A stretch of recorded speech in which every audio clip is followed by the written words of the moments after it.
Dernièrement à la télé, ma femme, à la chaîne STV, ma femme disait que avant de se lancer avec moi, elle avait observé certains traits de caractère, certains traits de ma personnalité ou dans mon comportement qui l'ont poussé à me dire oui en fait. Elle m'a observé beaucoup. J'ai souvent l'habitude de dire que j'ai passé un mois avec elle où on discutait juste en fait en termes d'amitié et c'est après un mois seulement que j'ai pu tenir comme ça sa main. Ça veut dire qu'elle était très méfiante, elle m'observait longuement. Ça veut dire qu'elle a pris le temps de m'observer, elle a pris le temps de jauger, d'évaluer en fait. Elle a vu certaines qualités qui l'ont déterminée à me dire ok oui c'est bon, je veux être avec toi en fait, je veux aller un peu plus loin, je veux te connaître davantage. Et c'est une étape qui est primordiale parce que c'est l'étape de la vie où tu observes des choses, tu vois ce que tu ne veux pas, tu vois ce que tu veux, tu vois ce que tu peux améliorer dans ta propre vie d'abord. Parce que le but, c'est pas de chercher à améliorer la vie de l'autre. C'est d'abord de t'améliorer pour t'ajuster à la relation. Le mariage, c'est un domaine très très difficile et dès qu'on connaît les règles, on connaît les principes, on navigue en fait, on avance, on s'aime. C'est la lune de miel en fait. Voilà, cette année, j'ai fêté mes 10 ans de mariage. Ça continue et je sais que nous allons faire encore de plus grandes choses. Donc je voudrais te parler ce matin de 3 traits de caractère. Je m'adresse à une femme aujourd'hui. Je ferai certainement une vidéo pour l'homme, pour les hommes, pour parler aux hommes aussi. Mais je m'adresse à une femme aujourd'hui. 3 traits, 3 choses en fait que tu dois observer. Non, quand je dis 3 choses, je vais m'ajouter une 4e chose. On va dire 4 choses que tu dois observer chez un homme. Ce n'est pas forcément le caractère, mais c'est un état d'esprit, c'est un environnement. 4 choses que tu dois observer chez un homme en fait. Avant de lui dire oui, avant d'envisager même aller loin avec lui. La première des choses que tu dois observer chez un homme, si tu veux vraiment vivre un mariage heureux, un mariage qui va durer, un mariage où tu n'auras pas les prises de tête, tu ne vas pas finir en dépression comme je vois beaucoup de femmes faire en fait là dehors. C'est très difficile le mariage, je dis encore une fois de plus. Ce n'est pas pour les enfants, d'accord? Le mariage est bien lorsqu'on utilise les bons outils. La première des choses que tu dois observer chez un homme qui te rencontre, qui veut aller loin avec toi, c'est la présence de Dieu. Est-ce qu'il est dans la présence de Dieu? Est-ce que c'est un homme qui est spirituel? C'est très important. Parce que la vie est d'abord spirituelle. Quand les choses vont arriver dans la vie, quand les tempêtes vont secouer le couple, quand des vicissitudes de la vie vont se lever, les contretemps, les difficultés de la vie, il faut qu'il y ait un homme dans la maison qui prenne sa place en fait. Et malheureusement, beaucoup d'hommes ne prennent pas leur place. On n'a qu'à observer la société américaine en descendant jusqu'à la société africaine. Beaucoup d'hommes en fait ne sont pas spirituels. Je demande pour les gens d'aller à l'église, je ne suis pas en train de vous évangéliser là en fait, mais je dis, un homme doit être puissant sur le plan spirituel parce que ça permet d'avoir un discernement pour voir les événements du futur. Moi par exemple, plusieurs fois j'ai senti des malaises, j'ai senti des choses, je devais prier, je devais protéger ma famille sur le plan spirituel. Si je n'étais pas spirituel, je ne pense pas que je serais marié aujourd'hui. Parce que les saisons de mariage au début, surtout dans le début du mariage, il y a trop d'attaques, trop d'incompréhension. Il y a des choses qui se passent que tu ne comprends pas et il te faut être un homme puissant. Donc, toi la femme, avant d'aller loin, observe un homme. Vous savez, lorsqu'un homme est dans la présence de Dieu, il ne va pas te faire n'importe quoi en fait. Je me souviens plusieurs fois où je m'étais pris la tête avec ma femme et je sors de la maison. Une fois par exemple, je m'étais pris la tête avec elle et je sors de la maison pendant que je suis en train de marcher parce que j'étais dans mon orgueil, là, dans ma petite colère. J'entends Dieu me dire, envoie un message à ta femme et tu lui dis que tu t'excuses et que tu l'aimes. C'est ce que j'ai fait. J'ai d'abord boudé, mais je l'ai fait. Quand je rentre le soir, la maison était parfumée, ça sentait bon, elle avait fait à manger, elle avait fait un plat que j'aimais. Ça l'avait calmé en fait cette parole. Ça veut dire quoi? Ça veut dire qu'à ce moment en fait, la parole dont elle avait besoin, c'était la voix de Dieu. La parole dont elle avait besoin, c'est la parole que Dieu m'a révélée. Donc en fait, quand tu es dans une relation où l'homme est déconnecté de Dieu, si Dieu lui parle, il va entendre comment? Voilà, Dieu lui parle, il va comprendre quoi? Qu'est-ce qu'il va entendre? Il ne va rien comprendre du tout en fait. Et vous serez perdu. Vous serez perdu en fait.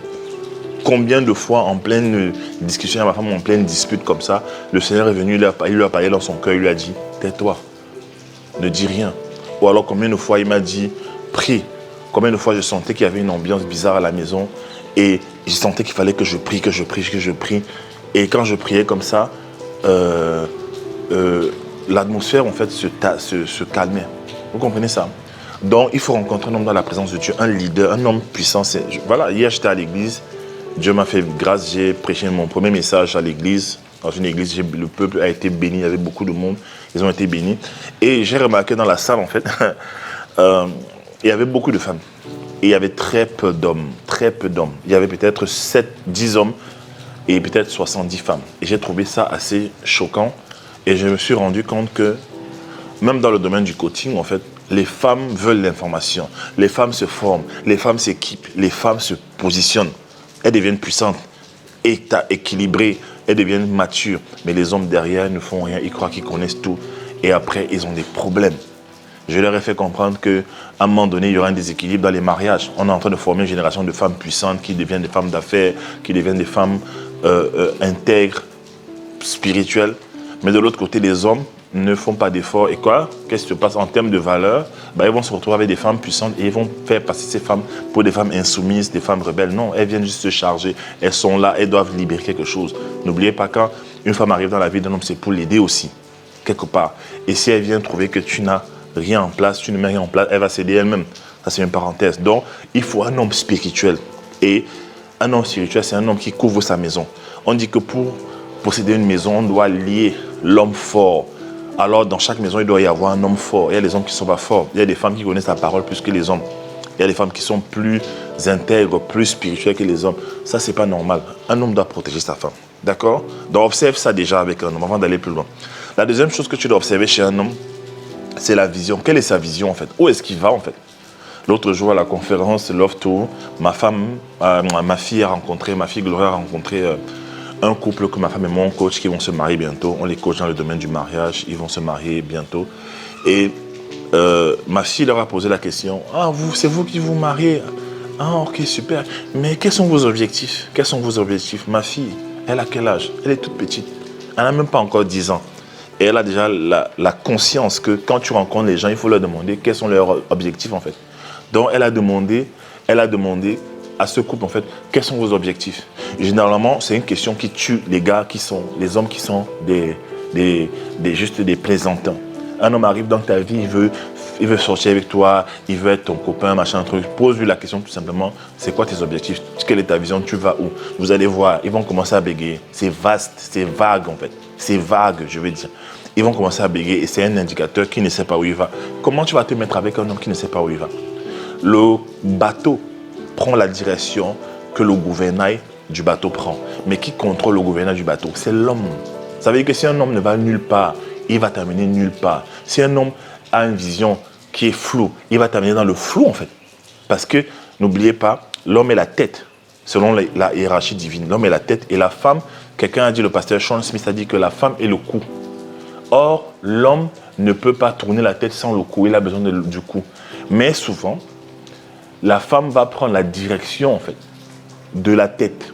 Ça veut dire que si l'homme part dans un trou, il part dans un trou. J'ai vu des femmes parfois épouser des hommes qu'on appelle les femmes, des hommes qui sont des escrocs, des grands bandits, des grands chemins, parce qu'ils avaient l'argent, parce qu'au Cameroun, souvent, c'est considéré comme fun, comme la richesse, comme une sorte de réussite sociale, parce qu'il y a des attributs, tout ça, voiture, maison. Elles sont engagées avec ces hommes. Elles savaient bien que ces hommes, en fait, n'ont pas d'avenir. Un homme qui passe son temps à voler l'argent des gens, un jour, en fait, on va le prendre. 99 jours pour le voleur, un jour pour le patron, on va le prendre, en fait. Et ce sont les semailles. Ils sèment le vol, il va récolter la condamnation, souvent. Et les femmes, quand même, elles s'engagent avec ces gars qui n'ont pas de vision. Leur vision, c'est juste de faire la fête, avoir des maisons, jouer la vie, porter des Weston, porter des Rolex. Voilà, en fait, la vision. Et finalement, elles se retrouvent dans la désolation. Un jour, on tire sur le gars. J'ai vu des cas comme ça. On va tirer sur le gars, il meurt, il laisse sa famille. Ou alors, tu avances comme ça, on vient seulement saisir la maison. J'ai vu des gens, même, on venait seulement saisir la télé, tout ça, parce que le gars avait des dettes. C'est des gens qui ne vivent pas de façon ordonnée. Donc, quelle est la vision de cet homme? Quand tu sais où l'homme va, tu peux te connecter. Et souvent, quand Dieu t'envoie l'homme de ta vie, la vision que Dieu lui donne, ça correspond aussi à une partie de ce que Dieu t'avait montré aussi auparavant. Je me souviens que quand j'ai rencontré ma femme, de son côté, avant de me rencontrer, je veux dire, elle rêvait qu'elle vivait dans un certain pays, un grand pays. Et elle faisait des choses là-bas. Et moi, de mon côté aussi, je rêvais que je vivais dans le même pays, en fait. On n'est même pas encore allé là-bas. Mais Dieu nous prépare à y aller, en fait. Vous comprenez ça? Et dès qu'on s'est rencontrés, en fait, tout ce qu'on se racontait, c'était comme des morceaux qui se collaient. Comme s'il y avait un médaillon qui avait été brisé en deux. Et chacun, dans l'enfance, avait pris une pièce. Il était parti comme deux frères qui avaient un médaillon. On a coupé en deux, ils se sont séparés. Et je me suis retrouvé avec elle. Tout se mettait ensemble, en fait. La vision. Je fais du coaching. Dieu m'a donné l'appel pour accélérer la destinée des gens, ce que je fais. Mais elle aussi, il lui a donné cet appel. Mais elle, dans la guérison, dans la restauration de l'âme des gens, en fait. Ça dit quoi? Ça dit que moi, j'ai des gens à aller vite dans leur potentiel, dans leur talent, dans leur sphère professionnelle. Et elle va aider les gens, ces gens-là, au niveau de l'intelligence émotionnelle, au niveau de leur force intérieure, en fait. Les gens qui ont les mauvaises pensées, qui sont tristes, qui ont été abusés, qui ont été violés, qui ne savent pas comment marcher dans la vie, elle les aide. Donc, on a une vision commune. Généralement, dans le couple, lorsqu'il y a deux visions, il y a division. Il y a les hommes, tu maries un homme, il n'a pas de vision. Et comme il n'a pas de vision, par conséquent, tu ne peux pas l'aider. Et comme tu ne peux pas l'aider, par conséquent, tu vas t'ennuyer. Et comme tu vas t'ennuyer, la nature horreur de vie, tu vas commencer à créer des choses, tu vas commencer à découvrir. Par exemple, si tu tombes, heureusement ou malheureusement pour l'homme, tu tombes sur moi, je vais t'aider à libérer tes talents, forcément, découvrir ta destinée. Et maintenant, tu vas devenir une femme qui est active, qui est puissante. Et lui, il ne comprend rien, il va commencer à te combattre. Et vous allez vous retrouver dans la maison avec deux visions. Et deux visions, c'est quoi? Division. Deux visions, division, en fait. Vous vous séparez. C'est les problèmes. Parce que l'homme, à la base, n'a pas voulu se connecter à Dieu pour trouver sa vision. Donc, faites attention. L'homme t'amène là où il va, en fait. Faites attention. Je dis souvent aux femmes, vous n'êtes pas encore mariés, vous êtes trop bénis. Because you still have the choice to choose. You still have the opportunity to choose the right person. Tu as encore l'opportunité de choisir la bonne personne, en fait. You still can say no.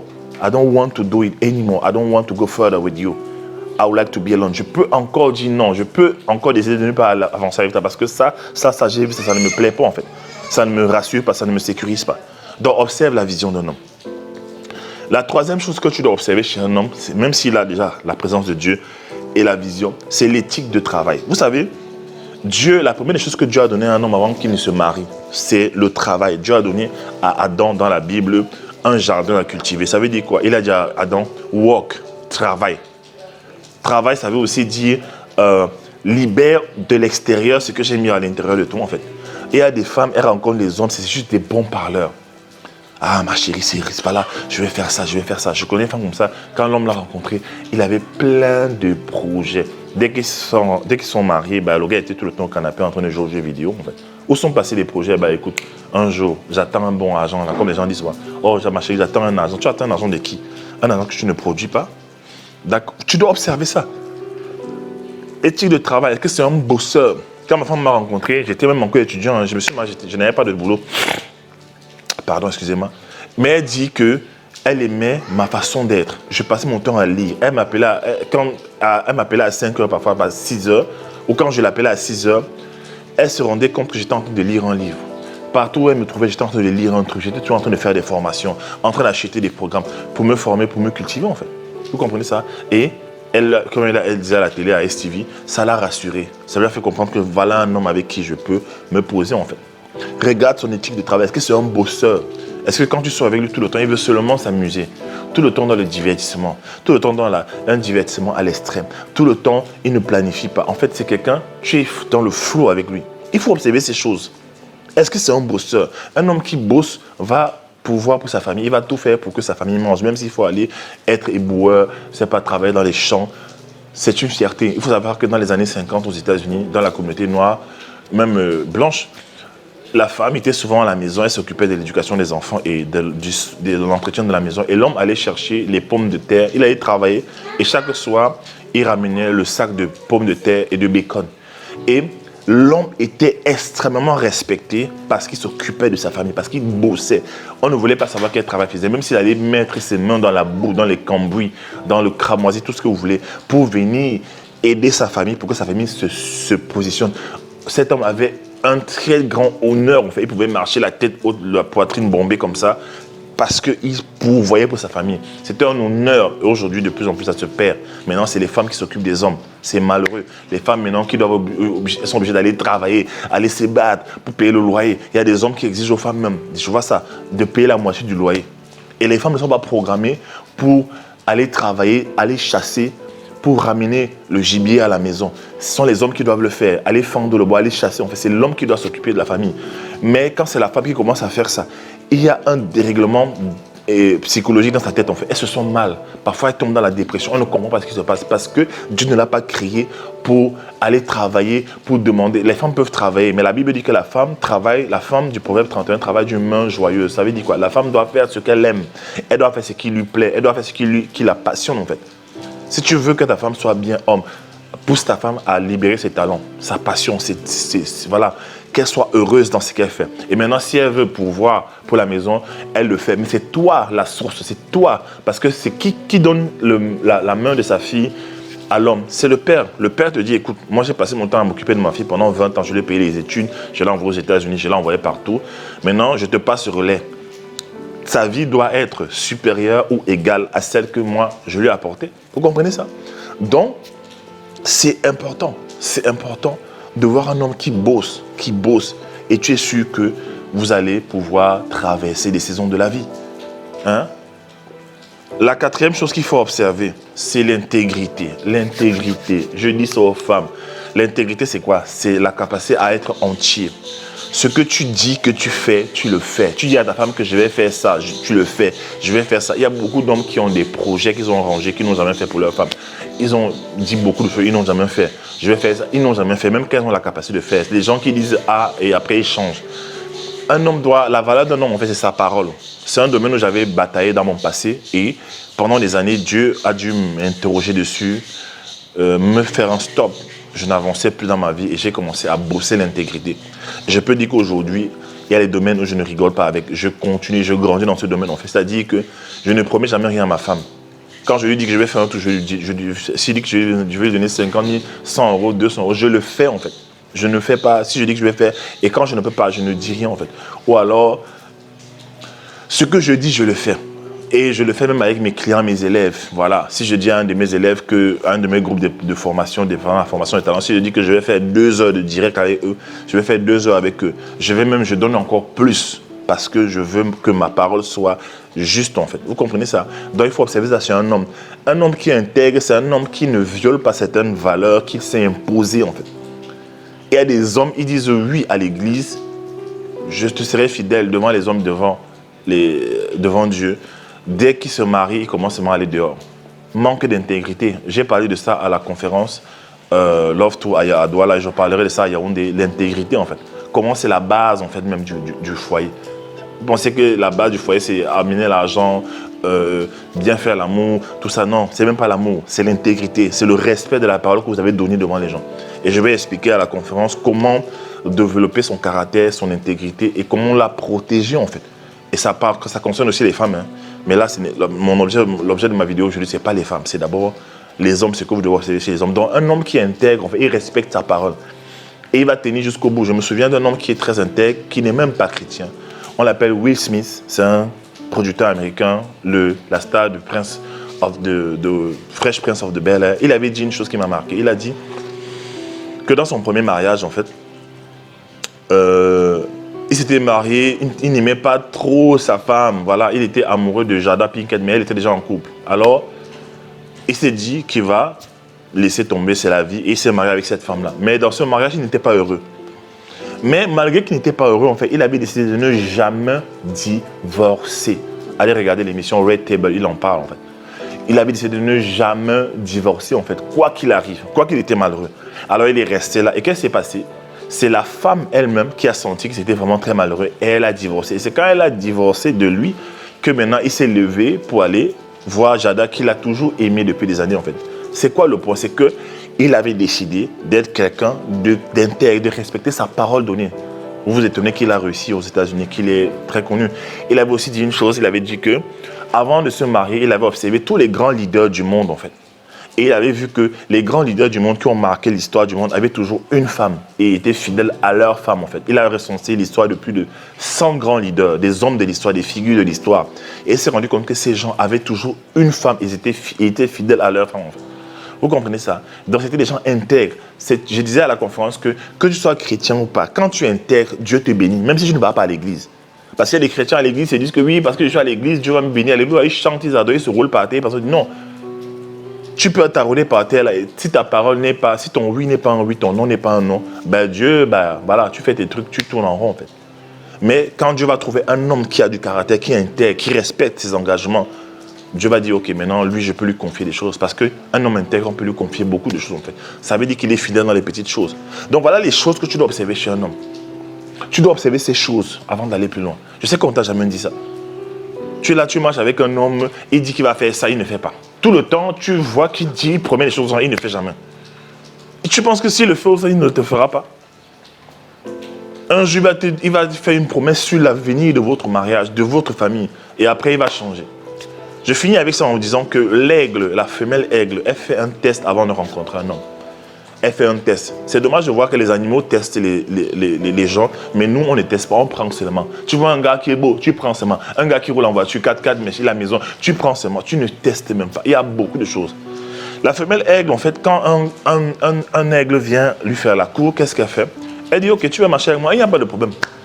Mais je vais te tester. Elle prend une branche d'arbre par terre. Elle va monter loin dans le ciel, elle va jeter la branche, elle va dire au gars, rattrape la branche, sans que ça ne touche le sol. Et lui, comme il a une vision kilométrique en fait, il va plonger dans le vide pour aller récupérer la branche. Et elle va le surveiller parce que les aigles peuvent voir à plusieurs kilomètres. Ils ont une vision télescopique, téléobjectif. Alors le gars, l'aigle, il va descendre, il va ramasser la branche avant que ça ne touche le sol. Ça, c'est le premier test. Il pense que c'est bon, il a déjà la fille, la femme. Elle lui dit, ok, c'est bon, tu as passé la première épreuve. Elle va prendre la branche, elle va remonter dans le ciel. Elle va prendre peut-être le triple, le quadruple de la distance qu'elle avait parcourue d'abord, loin dans le ciel. Elle va lancer la branche vers le sol. Elle va lui dire, va chercher. Le gars, s'il arrive à prendre la branche, c'est bon. S'il n'arrive pas à prendre la branche, elle lui dit, bon, pousse-toi, je ne vais pas me marier avec toi. Elle va faire cet exercice toute la journée, jusqu'à atteindre des hauteurs vertigineuses en fait. Et le gars, il va toujours aller. S'il réussit à ramasser la branche et ramener à la femme, elle va lui dire, ok, bah écoute, tu peux m'épouser, on peut faire des choses ensemble. Maintenant, pourquoi est-ce qu'elle fait ça? Parce que ça, ça a été prouvé scientifiquement dans le domaine des domaines animaliers. La branche représente pour la femelle aigle, en fait, ses enfants, sa famille, leur bien et elle-même. Elle se dit, si un jour on tombe, on va s'écraser. Si un jour on tombe, quelque chose nous arrive en fait. Je veux m'assurer que l'homme qui est avec nous, à qui je confie ma destinée, je veux m'assurer que cet homme en fait me rattrape mes enfants et qu'on ne meurt pas en fait. Je veux le tester sur le plan physique et émotionnel parce que tout le travail qu'elle lui fait là, c'est un travail émotionnel. Elle le fatigue en fait pour voir s'il tient, s'il ne se décourage pas. Combien de femmes en fait testent les hommes? Combien de fois les femmes mettent les hommes à l'épreuve en fait avant de les épouser? Combien de fois tu lui fais des petits trucs pour voir son caractère, pour voir son cœur? Non, dès que tu vois un gars qui est bien, la jachère est finie, le célibat est fini. On m'a choisi, je vais me marier, je vais me marier, on m'a choisi, la choisie, c'est la choisie. Tu ne regardes même pas les autres choses, tu acceptes, tu te donnes seulement comme ça là. Alors qu'il a des fissures dans son caractère, il a un problème, il n'est pas spirituel, il n'est pas...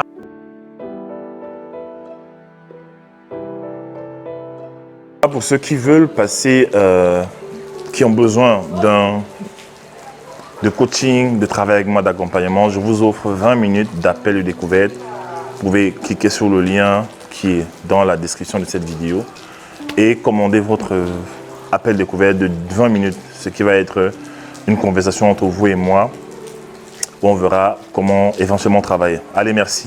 Ciao.